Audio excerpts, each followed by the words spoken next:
2 Roblox cake tayo for today's video. Hi mga beshi ko! So long time na voice over dyan kayo tano. So this time magbanat na voice over sa kay daghan na kayong mga old video kani kay last year pa ba ni nga video. Nakalimot ako basta old na kayo siya nga video kaya napanis tumoy sa ako ang galerino nga video. So unahon ako ni mga iwit nga mga video nga na film nga kailangan na i-edit og voice over. So Roblox ni kabok, duha kabok Roblox ang ato ang cake karon og 2 tier o 1 tier nga money cake ang isa katong 1 tier.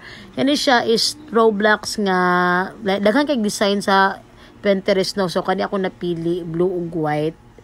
Yan then ay mga bricks sa ano niya kilid niya nga design. So yan itong style sa itong stocking sa 2 tier no. So ang inspo ani nga atong gisudnugan is ang nang bricks niya nga gray is fondant siya details and then kay pang ano lang man ang ato ang budget is pang printable topper. So that's why gi-icing na to ang kaning iyahang bricks nga design. So carry ra kaayo nice kay pod tan-awon no.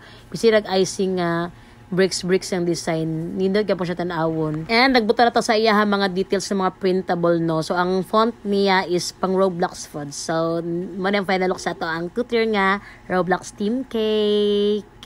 And then, another Roblox team na money cake. So, nanitong style sa ato ang money cake, no? Nagbangag lang ko o unsa kadako sa ato ang money nga ibutan to sa cake. And then, giroll na ko sa straw o gibutan na kong tirungan para dito siya magtuyok sa ilalom para no fail ang ato ang money cake. So, yan na simple.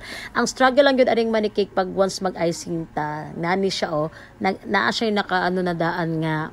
Straw akong ginabutangan no sa money nga birahon. O, manisod dyan ta og pasinaw sahay sa ato ang mga money cake nga nani nga design nga plain lang kaya uban mong ginatabo na mga bulak-bulak so dili kay siya kuan kailangan pasinawon pero kanis siya kay plain lang ang ibabaw so para dili siya halata nga naay money sa sulod. So Roblox team nga design ako napili sa kadagang design so bet po na ko nga design no ano lang siya dark blue lang so ano lang ko nipis nga dark blue kay para dili kayo sayang ang ato ang food color. And then this time nagbuta na tapon sa iyahang mga printable details.